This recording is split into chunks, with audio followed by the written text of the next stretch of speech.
عورت کو نئے رشتے سے عزت ملے تو گہری محبت بھی قربان کر سکتی ہے۔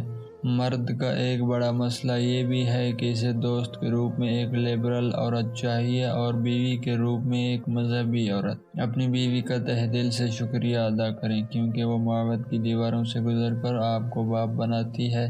کردار صرف عورت کا ہی نہیں ہوتا، مرد کا بھی اگر کردار سے گر جائے تو بد کردار ہی کہلائے گا۔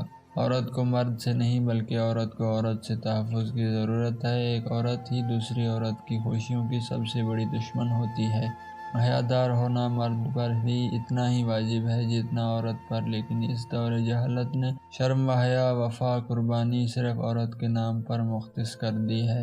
لوگ کہتے ہیں کہ عورت پہلی محبت نہیں بھولتی، لیکن حقیقت اس کے برعکس ہے۔ عورت اتنی بھلکڑ ہے کہ اسے آگے کچھ اچھا نظر آ جائے تو پیچھے مڑ کر بھی نہیں دیکھتی۔ عورت کی کوئی محبت آخری نہیں ہوتی کیونکہ اسے جب کہیں محبت کا سچا گمان ہوتا ہے تو پچھلی سبھی حماقتیں بھول کر زندگی کا نیا سفر شروع کر لیتی ہے۔ عورت محبت نہیں کرتی، وہ بس اپنا محافظ ڈھونڈتی ہے۔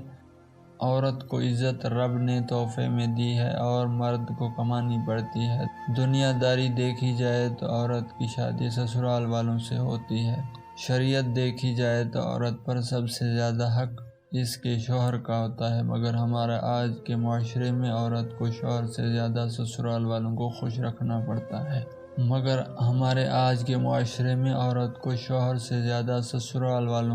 رکھنا پڑتا ہے۔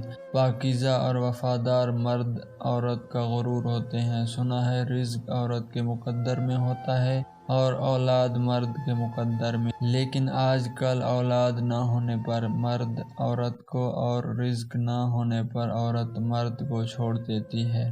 اگر گزارنا چاہو تو ایک عورت کے ساتھ زندگی گزارنا بہت ہی آسان ہے۔ مردانگی یہ نہیں ہوتی کہ کتنی لڑکیوں کو پسا سکتے ہو، بلکہ مردانگی یہ ہے کہ ایک کے ساتھ کتنا نبھا سکتے ہو۔